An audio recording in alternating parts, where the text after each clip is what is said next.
What's going on? What's going on? What's going on? I am live. Just waiting on the guest to arrive. Don't know where he is. Don't know what's going on with the jet at the moment, but Be back, Moss. okay. Hopefully he can help me figure it out once he gets here. While I wait, I might as well hit the like button on my own stream and share this out as well.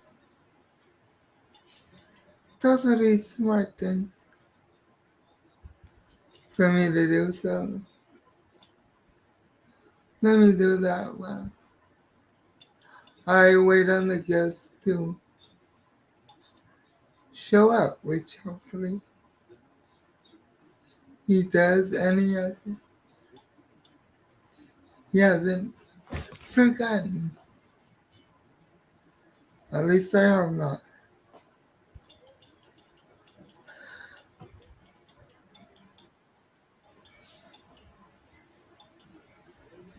Oh, sir.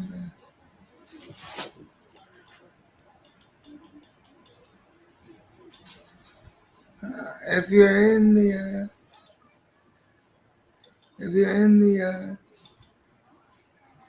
above, if you're there, wait for me. I'm just sharing this on the Elon app, aka the X/Twitter/ whatever you want to call it.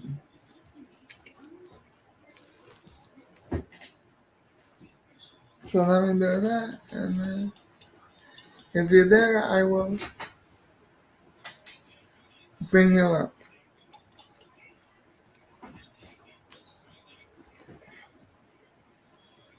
Sorry, I don't have two screens. I wish I did. Oh, got a message from him on Twitter/X/ the Elon app. Let's see what he says.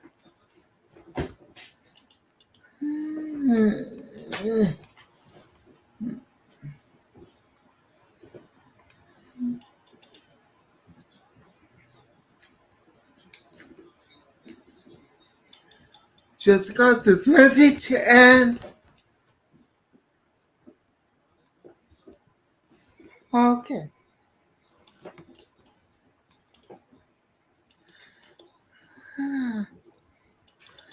And here he is. Oh my God. Both on Sports has arrived. And here he is.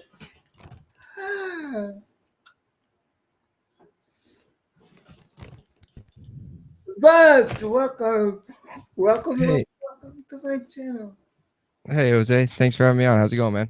Good, how about you? Doing pretty good. Could be better if the Jets won Sunday, but the Davante Adams news is coming out now, so it's starting to help us out a little bit. But what Davante news is that? he just about 15, 20 minutes ago, he actually just requested a trade from Vegas. So hoping Jets jump on that here before the deadline in about a month. But it's kind of been, with the hamstring injury and Antonio Pierce liking the Instagram post on Instagram a couple days ago, it's kind of been feels like headed in that direction with maybe a trade request, but it's official now. What Instagram post Antonio Pierce liked a post on Instagram about, I think, Davante Adams playing his last game as a Raider or something like that, or him being traded. Mm-hmm. And then just about 20 minutes ago, official trade request for him was out. So and Davante Adams was one of the guys that did Antonio Pierce getting the job.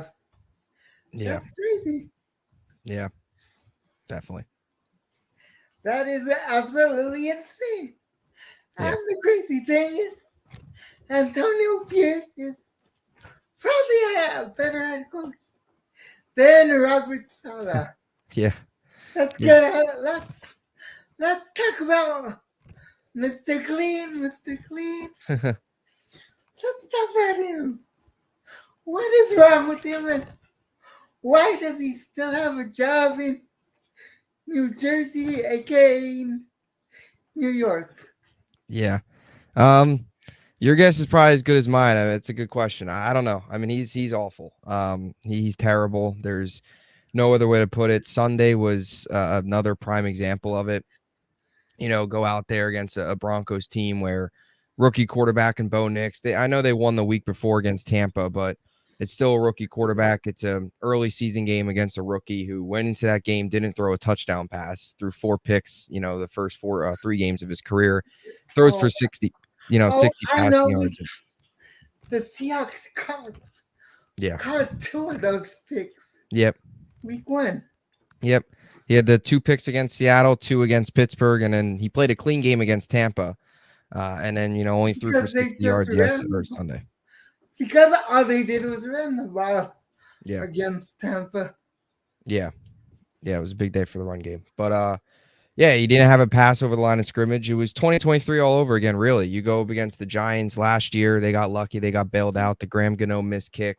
Zach had that 24-second, heave. They got the ball spiked in time. They made it. Same exact scenario. Will Lutz this time misses the kick, and now, Greg Zuerlein didn't hit it. So it's frustrating. And I think if you're a Jets fan, you've got to be definitely concerned. It's not one game. We've seen this forever now. The penalties are a major issue. 13 accepted penalties on Sunday. I think the guys respect him as a human being. They respect him as a man. Family, all that stuff, but I don't think they respect him as a coach. I don't respect him in any way at all. But yeah, I mean, I think Sunday, I think is the first time as a Jet fan, I'm legitimately concerned through these first 4 games with Rodgers that Rodgers might have a tougher time than I think some of us expected overcoming this coaching staff, and not even just Robert Saleh, but Nathaniel Hackett as well. I mean, the play calling on Sunday was awful. The guy that can't Hackett. Yeah, Hackett's terrible. Yes. The play calling in the red zone was horrendous. After the Lazard pass interference, they get to the 1, they run it twice with Breece, they bring Braylon Allen in, and then when Braylon Allen is, they pass it, then you go to 4th down, they get a false start, moving back, they got to kick the field goal. So I don't know why Braylon Allen isn't in those situations. You had that play with Xavier Gipson late in the game, so it's on everybody. Offense, coaching staff, solid penalties. On those plays, where was Mike Williams? That's another good question. I don't know. You're, like I said earlier, your guess is probably as good as mine. I don't know why he's not in. 3rd and 10, you go running a go route, back shoulder throw, back shoulder catch. He's got to make that. Or Mike Williams has got to be in on that. Xavier Gipson, your 5'9" receiver under 200 pounds, should not be in, but that is just awful by Hackett, and especially Mike Williams too had a very good game. Bailed the Jets out a couple times. Rodgers was able to roll out of the pocket, found him across the middle a couple times. I know his play has been limited coming off the torn ACL, but in the opportunities Mike Williams has gotten, he has looked very, very good and has made a couple really, really big plays. And you know that because the plays he's made, it's such a small sample size, but they've been such big plays. They've been such eye-opening plays that it really kind of resonates with you. So, and then just back to Saleh, it's just for some reason when he has time to prepare, this team is not ready. When he has extra days, they're 2-7. He's 8-23 after bye weeks. We mentioned the 13 penalties. They were 1st in penalties last year. They're still 6th this year, which I'm sure will continue to rise up. So, and then going after Rodgers, saying it was a cadence thing, is a recipe for disaster if you're Robert Saleh, because that is the last thing this team is worried about is their Hall of Fame quarterback is cadence, which has been a success for him his entire career. So, yeah, Sunday was bad, to say the least. It was terrible. And I'm maybe different than other fans. I think other fans are saying, oh, it's just one game. But to be fair, the Jets got lucky against Tennessee. If Will Levis doesn't stink, they probably lose that Titans game, and you're probably looking at a 1-3 team heading into London against the Vikings. So We've seen 2 games this year where they've gone out coached. They're not ready. They're not prepared. San Francisco is one. We gave them a pass for that because it's week 1. Denver, not really. Nobody gives them a pass, but they got to bounce back, and their schedule doesn't get any easier, unfortunately. If Will Levis doesn't get hurt yesterday, Miami wins. Yeah. That's the scary thing. Yeah, that is. You make a good point. That is probably true. Will Levis is terrible. He is awful. He makes some Zach Wilson-esque decisions. I mean, he makes Zach Wilson look good at times. And that's saying a lot. Now, seeing as we just jumped into this, let's talk about your channel for a second. Go ahead, plug your channel. Oh. Plug your channel, say what it's about. Say what you talk about on your channel. Oh, yeah, appreciate it. First of all, thank you for having me on. Always look forward. Always love talking Jets with all the time. It's just always love talking football as well, not just Jets, NFL, anything. I love talking sports. But yeah, my channel, appreciate again you having me on and allow me to promote it here. It's just Bubs on Sports on YouTube. You can find me there. I'm also on Twitter at Bubs52, which is under my name, I think, on here. But channel is just all Jets related. Pre-game or preview shows, recaps. We have guests on every week from the opposing team. So this week on Thursday, we'll have a Vikings analyst on to preview the Jets-Vikings game. And, of course, we have news episodes as well. I'm sure I'll pump something out later today or maybe tomorrow on Devontae Adams news.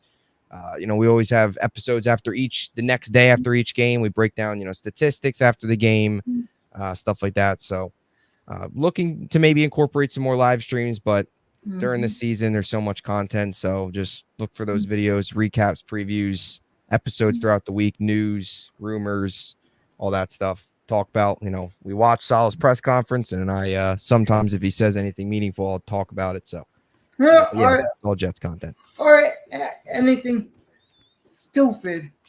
Yeah, that's true. Yesterday was a circus. He was walking in circles. Yes, he was talking himself out of a job yesterday. He did it Sunday after the game, and then he did it yesterday where he was talking himself out of a job. So he's got to stop doing that. He is awful, and that might be the only thing he's worse than than actually coaching on Sundays is being in front of a podium. He struggles with the media. I don't know if it's just the way he is. I don't know if he legitimately just maybe isn't great and with all eyes on him, but whatever, as a public speaker, he is not the guy I think you look for. So that's for sure. Is he worse than Adam Gase? Is he worse than Gase? As a speaker. Oh, they're both pretty bad. I'd still probably say Gase, just because, Gase was awful at everything. That guy, everything he touched. The one thing with Salah is, I guess you still got to give him the rest of the year. You still got to give him a chance here coming up to bounce back this week against Minnesota. You still got to give him a chance here to ride things out with Rodgers, assuming he gets that chance and they don't fire him if things continue to spiral. But Gase was awful. I'm not talking about a coach. I'm just talking about as a speaker. Just as a speaker, not as a coach. Oh, yeah, just as a speaker. Salah's right up there with Judge. Joe Judge with the Giants. He's right up there as bad. That's not good. No, that's not good. Judge talked himself out of a job. I'd still have to go with Gase just because Gase was so bad at everything. Like, I hated Gase so much. So I'd still go with Gase, but Salah's pretty close. And that's not good. No, that's not. So what else worries you about this team? Worries me about this team? Yeah. The biggest thing is the coaching. There's not a ton else, really. It's just the coaching, putting these players in the right position. I guess maybe the way that the receiving core right now, but if they bring in, with Garrett Wilson, slow start, Breece Hall, slow start, I both expect those guys to play better, but those are definitely some alarming concerns early in the season to see two guys that have been really the two blue chip pieces on this offense the last 2 years, the only bright spots on this offense the last 2 years, not play up to their standards, especially Garrett. I mean, we thought he'd break out this year with Rodgers. It's so strange that them two haven't had a connection yet when all training camp they were lighting it up. So that's definitely strange, but I think that's something to get cleaned up. Rodgers and Garrett are too talented of a quarterback and a wide receiver to have these things go on all year. And I think Brees at some point will turn it on. I mean, he's also too talented to average 3.1 yards per carry for the rest of the season. He's just too talented. Those first 2 years were not a fluke. He's just a stud. He's going through it a little bit right now. And I think he'll break out of it. Defensively, the pass rush is certainly a concern at times. Denver, they didn't get home enough to Knicks. They didn't have any sacks on them. They were able to get to him on a couple plays, but they weren't able to finish. And in the second half, they really started to get the run game going. So I would still say the defensive line is certainly a little bit of a concern if Reddick remains his holdout, which seems like it's going to continue. Maybe they ship him away to Vegas here in a couple weeks for Devontae Adams. I don't know, but I think you could still throw the defensive line out there as a concern because it's streaky at times, right? You have the 7-sack game against New England. You come back 10 days to prepare the next week. You go up against Denver, and you go up against a quarterback, too, who has struggled with pressure as a rookie in Bo Nix, and you don't get any real pressure on him. So I think the defensive line could still be a concern. But other than that, I mean, this team's immensely talented. It's one of the most talented rosters we've seen in a very long time. It ultimately comes down to this coaching staff. And I'm not worried either about the offensive line. That was one bad game, in my opinion. I was about to ask. The offensive line doesn't worry you at all? Not really. I mean, Olu, it's his first game. I'm not going to press the panic button. It's also not his primary position. This is a guy that played left tackle his entire career at Penn State. To come over to the NFL, he got, he was working at training camp at right tackle, but working in training camp and preseason games at right tackle is completely different than working at right tackle against a very good Broncos defense as well. And I'm not trying to make excuses and give credit to Denver like Saleh does, but I'm not going to panic on Olu. It's one game, and Morgan Moses will be back here soon. But the offensive line has been very good. I think it's just, you're going to have bad weeks. It's going to happen. The week prior, it was awesome. It was great. Rodgers did all the time. He was buying time with his legs, sometimes on some of the cases where the pocket did collapse. But I don't think the offensive line to me isn't a major concern. It's one bad game. It's not going to be perfect. They're missing Morgan Moses. It happens. I think they'll be able to bounce back. But this week's a tough test. Minnesota blitzes the most in the NFL. And, Brian Flores runs a pretty tight group over there. So you think you're like talking about football? Let's talk about last night, Monday night game, and I'm not talking about the Dolphins Titans that shouldn't have been on Monday night game. Yep, I agree. To begin with, I'm talking about the Seahawks and the Lions. And the Seahawks got humbled last night against the Lions. Do you disagree with me on that? No, yeah, I agree. I mean, you go into that game 3-0. I think a lot of people saw this coming, where they're going into Detroit, and nothing against what Seattle has done, right? They're 3-0 going into that game, but the teams they beat this was their big test. Like, this was their first tough test, right? They beat Bo Nix in his debut at home. They beat Jacoby Brissett. And then they beat, the Dolphins, of course, who Tim Boyle was in that game at points, which unfortunately, as Jets fans know all too well. Yeah. So the Lions were their first tough test. I don't think you should panic or worry if you're a Seattle fan, because the Lions are, I think that's the right thing to do. I don't think you should panic, not worry. The Lions are a really good team. I think they got beat up on the road against a really good team. It happens. And it was their first, difficult test. You adjust from it, you move on. I will say, and this isn't really Seahawks, but DK Metcalf, his big 7 catches for 104 yards, made me a big comeback last night in fantasy football. So I thank him for that. He's been very good for me. But in another good game yesterday with another 100-yard game, I think his third game in a row of 100+ yards? Yes. I think Week 1 was the only one, right? Yeah. So Yeah. He's been excellent this season. They'll be all right. Seattle will be all right. They'll bounce back. They get the Giants coming up at home. Yeah. You could be looking at a 40 bomb from Seattle after letting up 40. They might put up 40 this week against the Giants. So I hope. no need to worry there. Oh, I'm not. Mhm. I just wanted an unbiased opinion.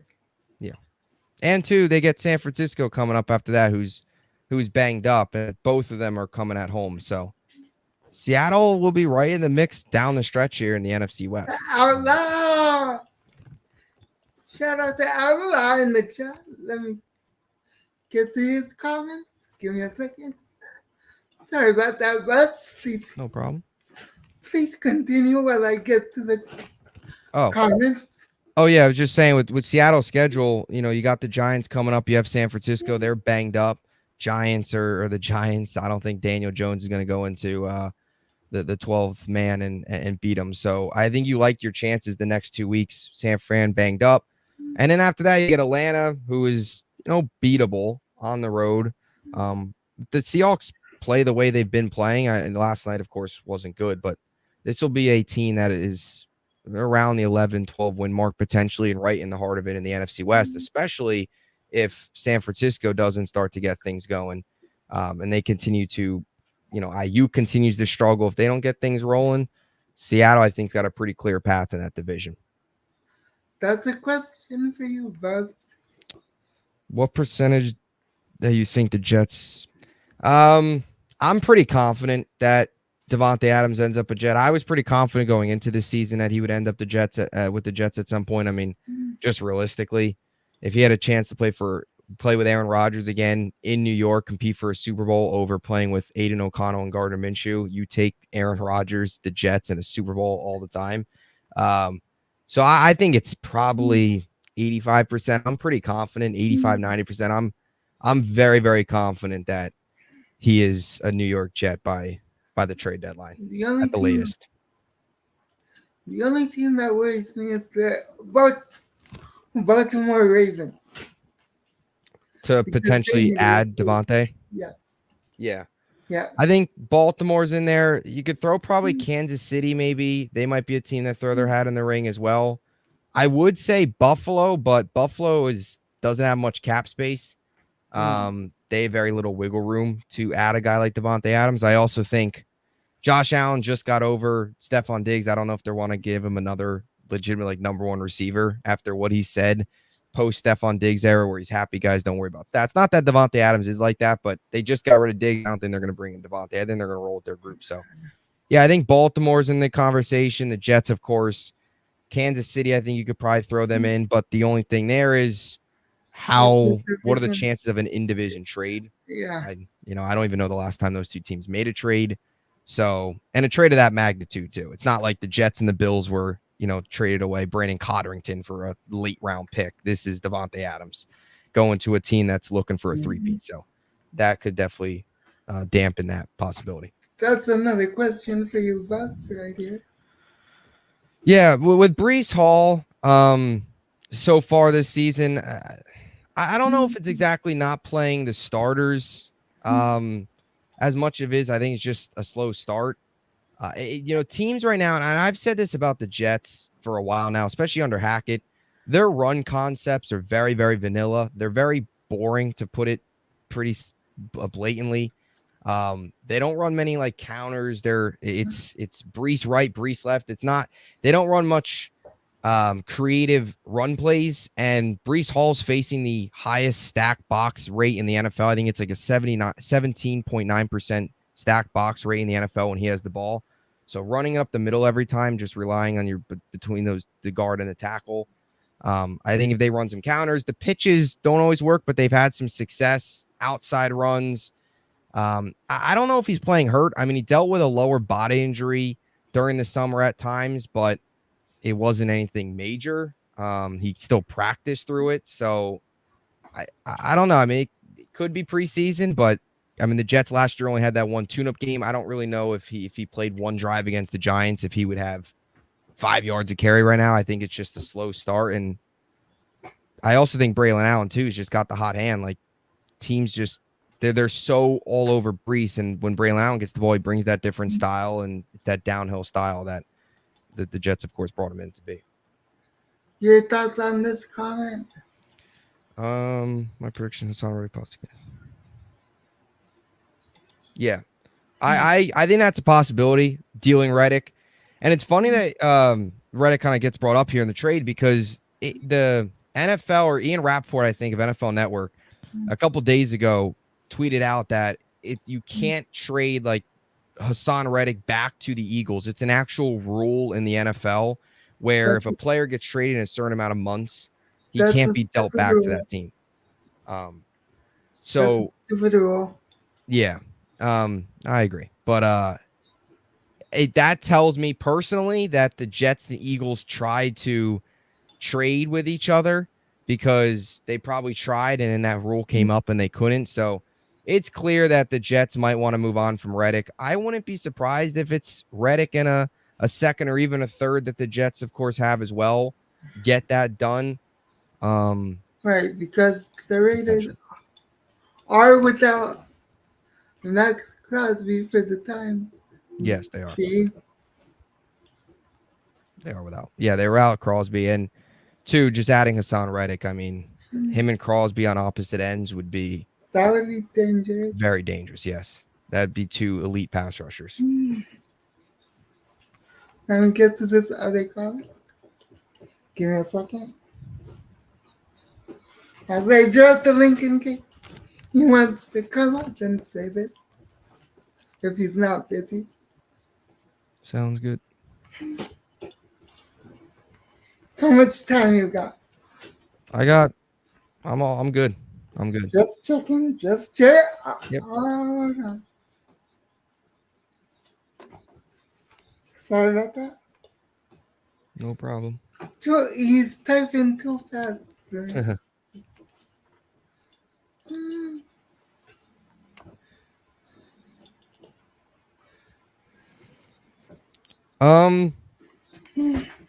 Yes, I think so. Yeah, I think so. They'll get going. Like I said a little bit earlier, Garrett and Rodgers are too talented of a quarterback and a wide receiver to have this prolonged throughout the season. You know, right now teams are playing the too high safety, as Rodgers puts it, Mel Kiper's worst nightmare, and they're kind of taking away Garrett Wilson. Defense's identities against the Jets right now is take away Garrett Wilson, make Allen Lazard, make Mike Williams beat us, eliminate Garrett Wilson. And there's also been some times too where even Garrett's been open, Rodgers hasn't looked his way, or Garrett's been open, Rodgers is under pressure, can't get it to him. There was the play against Denver where Rodgers threw it. Garrett was supposed to cut across the middle. He kept going. And like that's a play where Garrett ran the wrong route. He's got to run the right route. So there's those plays as well. I thought that was Gibson. There was, yeah. Gibson had one as well. And then there was one earlier. Might have been the same drive, actually. I think it was the same drive where he threw it short of Garrett. Yeah, that was the same drive. And Garrett was supposed to cut, but he didn't. So those things as well, like understanding the routes, things like that. There's miscommunications. There's been defenses taking him away, but it'll get figured out. I believe that. It was so good in training camp. They'll get it worked out, especially if Davante Adams comes in. If Davante Adams comes in, he automatically, the first thing he does is take away all the attention off of Garrett. All the attention now shifts to Davante. That opens up more opportunities for Garrett. And Davante is a beast. This guy's been doing it forever. You could double team him whenever. He's going to find ways to get open, especially with Rodgers, like he did all those years in Green Bay. And then as for Saleh, he's not good. I don't like him at all. I'll just put it pretty blunt. I don't think he's any good. He's not. The penalties are inexcusable. Go back to Denver 2021. There was an article that I think it was Michael Nania who tweeted out a screenshot of an article from 2021 after the Jets fell to 0-3 against the Denver Broncos. And it was Robert Saleh saying, silly penalties, will get it fixed. Fast forward 3 years later, and it's almost the exact same quote he said against the Broncos this year. So the penalties have been happening his entire tenure as the Jets head coach. Not being ready when you have more extra time to prepare. Like I said earlier, 8-23 after the bye, 2-7 with extra time to prepare, like the game after. It's mind-boggling. It's just a undisciplined, lack of accountability. Him on the sidelines, he's never talking to players. So he's got a long way to go to earn my trust. And then as for the offensive line, I liked what I've seen from the offensive line. I thought last week was just a bad game. I trust them to bounce back. Minnesota will be a tough test, blitz a ton, lead the league in sacks. Brian Flores is very good at, what he's done there as the defensive coordinator. So it'll be a tough test, especially for Olu. I'm sure they'll load up blitz potentially on that right side to try and knock him around as a rookie, but it's been very good. Simpson's been great. The physicality, the energy, the nastiness that he has brought, I think it's been a really welcome sight for this offensive line. Yeah, a couple false starts. Yeah, they do have a lot of false. Last week was a lot of false starts. They had 5 of them. That was poor. But prior to that, there really wasn't many of them. And even some of the false starts too. You had the 2 on Brees, which I don't get how in the world Brees is false starting. That makes no sense to me. That's unacceptable. That's got to get cleaned up. But yeah, the penalties got to get cleaned up, and I think they'll do that. I have a trust. It's an experienced offensive line with Simpson, Tyron Smith, and even Tyron Smith. He's been good. He hasn't been great though. He hasn't been his normal Hall of Fame All-Pro self. So you hope he could continue to round in the form, but the line playing like they've been without him at his highest level is, I think, also kind of a positive. The only thing that worries me about Tyron Smith is the injury. Yeah, definitely. History. Yeah, no doubt. I've said at the beginning of the year, if you can get 14 games, 13 games out of Tyron Smith, that's a positive. And if he's ready for the playoffs, hoping we make the playoffs, because after last week, we got to pump the brakes maybe on the hype. But yeah, 100%. As long as he's helpful for the postseason, bearing they get there, plays 13, 14 games. Yeah, he hasn't played a full season since Fitzpatrick's 2015 campaign with the Jets. That's how long it's been. So Morgan Moses, of course, going down already. So both those guys we knew. Hopefully Tyron Smith, knock on wood, can continue to stay healthy. And, ideally, he can stay healthy until Moses comes back, because you don't want a world where Max Mitchell, Carter Warren are either playing with Olu out there as well. Carter Warren hasn't even been active this season. No, you're right. He hasn't been. Him or Max Mitchell. Answer this question. Joe Douglas, I think he's done a lot of the 2022 draft class saved him 100%. I think he's done a lot of really good things. Look, the Hassan Reddick trade's that's gonna put a big damper on his resume. That is a brutal trade looking back on it, especially if they do deal him. Now I know the sound of trading Hassan Reddick for Devontae Adams, like that's not crazy, but considering where we were a couple months ago, it's pretty bad what has happened there. DJ Reed's been a great free agent acquisition, but his free agent signings outside of that have been pretty poor. Mike Williams looks like it's shaping up to be pretty good. Moses, Tyron Smith, both we'll see, but let's wait till he catches it. Yeah, touchdown. Yeah. I will say this though about Douglas. Would I keep him or let him go? I think he's personally tied to the coach. If they move on from Saleh, they're going to move on from Douglas. No matter how good his draft was in 2022, no matter how many of these homegrown guys he's able to extend, whatever the case may be, no matter how talented the roster looks on paper, at the end of the day, his record's even uglier than Saleh's. If this team misses the playoffs, they're both gone. He's had 5 years to get this thing steered in the right direction. If you haven't made the playoffs once in those 5 years, he's gone. Plus, if you hire a new coach, he's not going to want to come in here with a GM on the hot seat. So I think his job is as good as Saleh. Like if Saleh's gone, he's gone. If Saleh stays, he stays. That's how I view it. And this comment. Yeah, I think so. With Jermaine Johnson out, Hassan Reddick still holding out. I think there's something that could certainly be done. You look at Carolina with Jadeveon Clowney. I think that's a possible move. They could bring in Carolina, a team that had the Andy Dalton success for 1 week and came back down to earth last week. I think Clowney's a name to look for. They brought him in for a visit. They really like him. I gotta slow you down there because Clowney went to Carolina so he could play at home, Yeah. be close to his family, and his career in Carolina. I don't see him wanting to go any, anywhere else, even if he is on a losing team. No, yeah, it's possible. Being from there was probably certainly part of his reason to go there. But I mean, I think if the Jets, and I don't know how much say Clowney will have, but if the Jets get desperate enough and they give Carolina a good enough deal, I think Clowney for a half a year to come to a contender contract up at the end of the year, I don't think he'd be so against that. And there's of course, other names out there as well that New York could look down, but I think right now they're kind of riding the wave. Like New England was great last week, wasn't. What do they do this week? I think it's really kind of a week to week thing with this defensive line. First week it was awful. Tennessee got better in the second half. Will McDonald had the game of his life. New England, it was great. Last week it was terrible. So it's kind of been 2-2. Good game, bad game, bad game. So mixed bag for them. I think they're gonna just roll it out as much as they can. We got another question. With DJ Reed, I'd love to re-sign him. I would love to. He's awesome locker room guy. Like I said, the best free agent signing Joe Douglas has made. Very, very big piece to this team. Had an awesome game. One of the only guys to show up against Denver. 6 catches for -4 yards, I think it was, or something like 6 targets, I think, for -4 yards, whatever it was.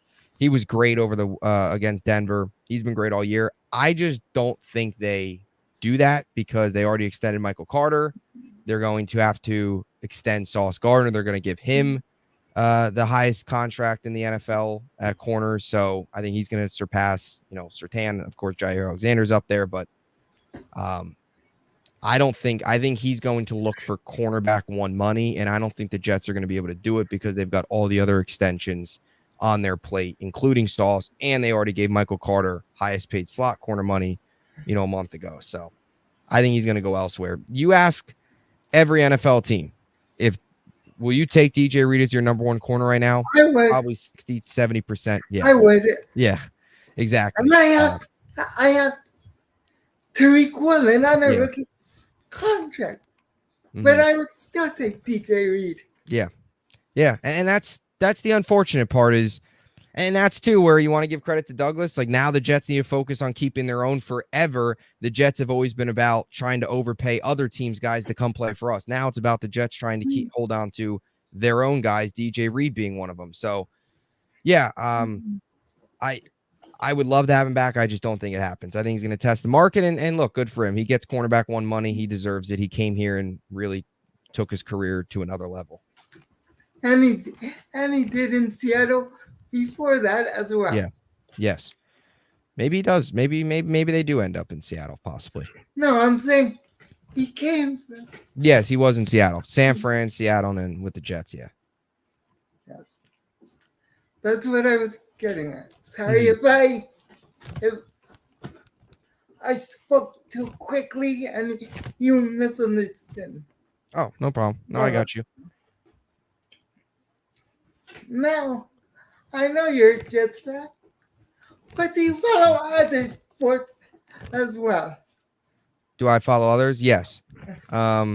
Big Yankees fan, big Rangers fan. I actually have a Rangers podcast. And then I'm also a Nets fan, which is probably worse than being a Jets fan because yes, it is. Half the time they're not even trying to win. Like this year, they're tanking. So 82 games of them tanking for Cooper Flag, but the Yankees are in the ALDS, and the Rangers should be back in the playoffs. I was going to ask you what you thought of the Knicks trade. Yeah. But you probably don't care.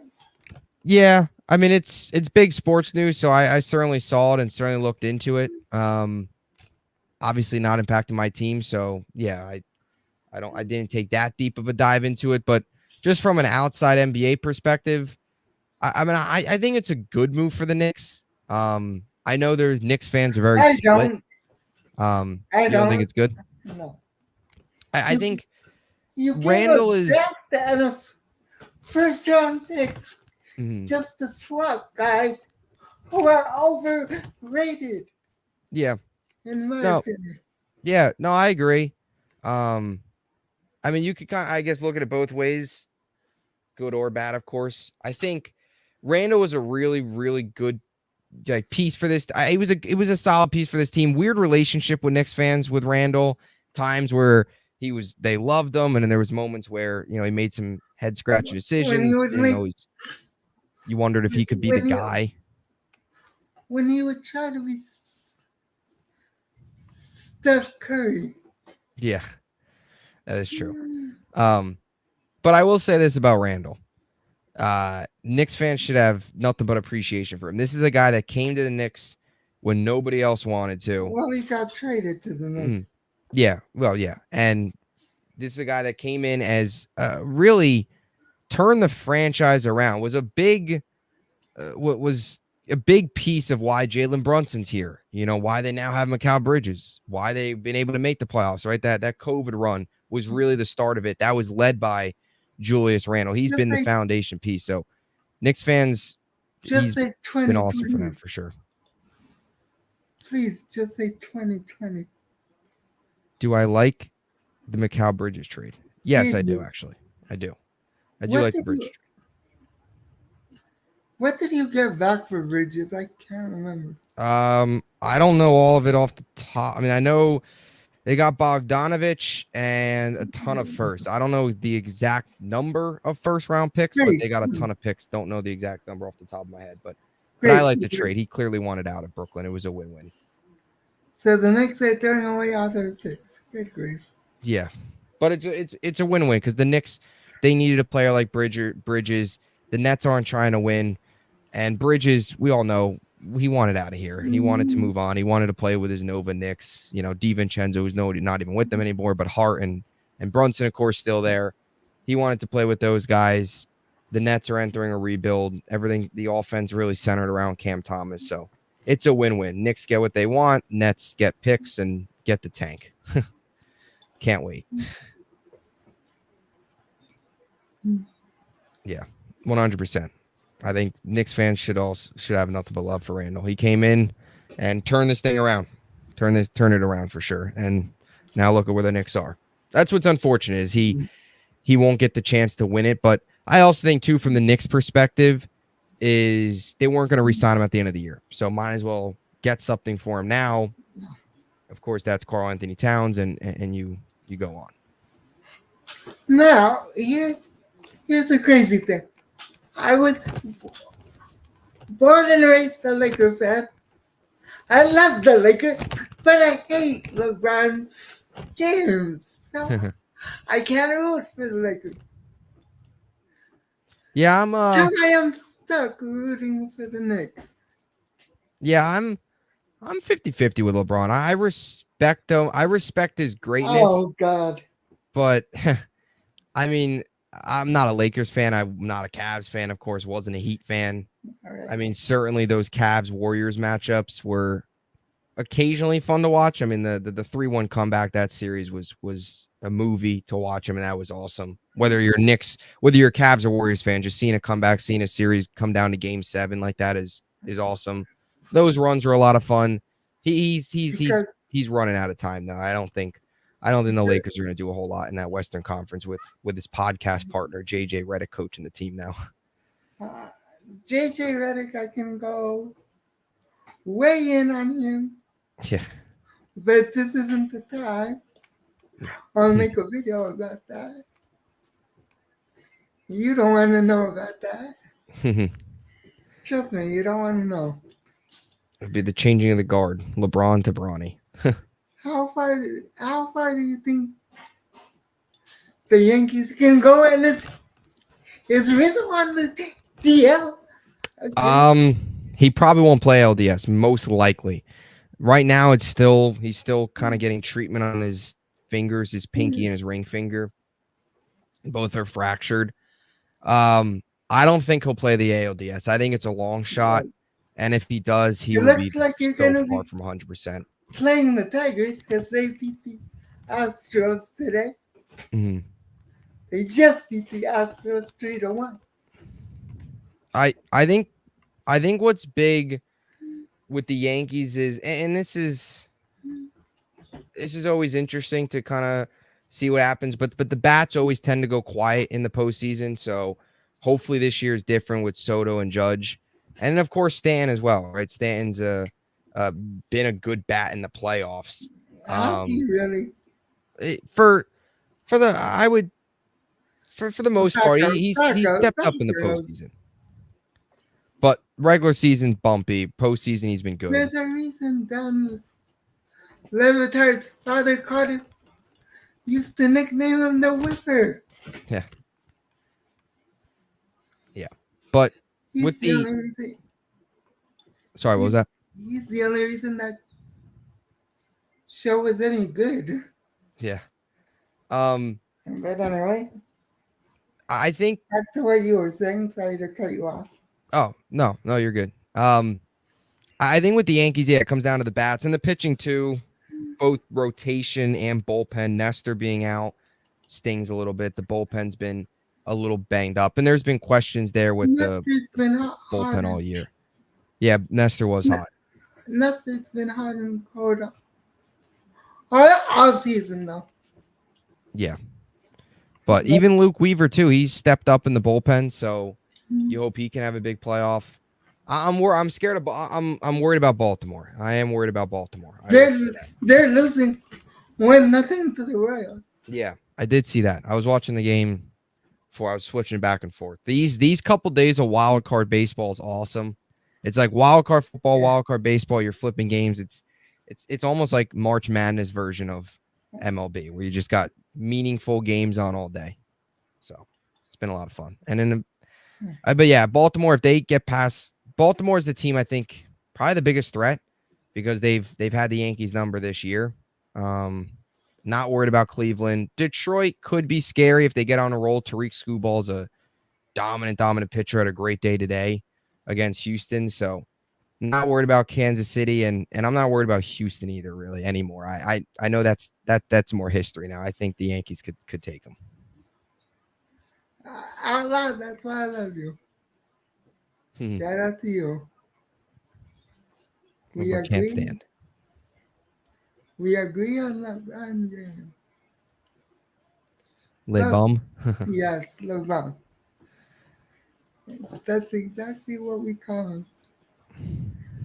We also call him 361 Mafia because we don't count the bubble chip.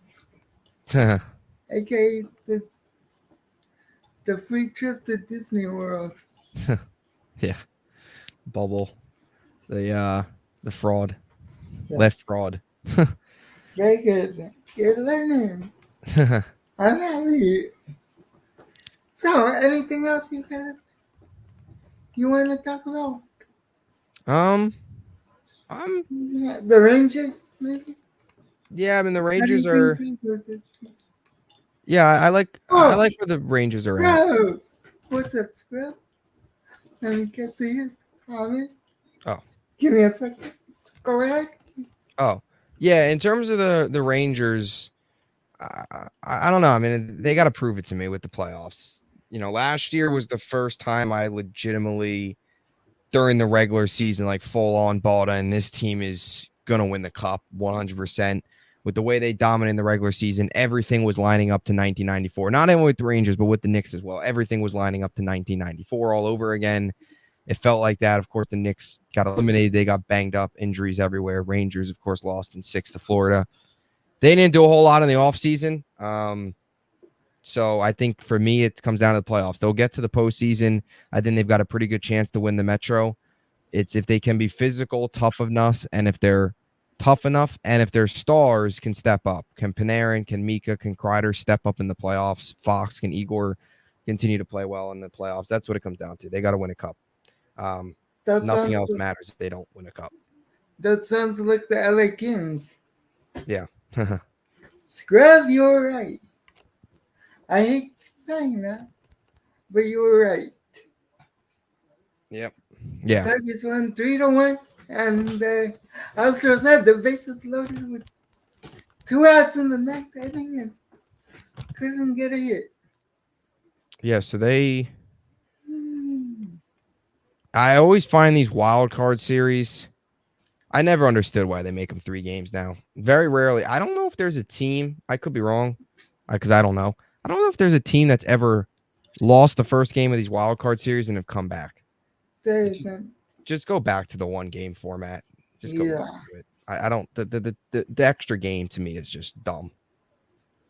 But hey, regular season series, right? Team, they do it all the time. So with you lose the first game, come back and win the next 2. But I don't know. I think wild card, you didn't win the division. You should have to go play a sudden death 1 game. I gotta ask for prime time. Do you think the Mets will do anything?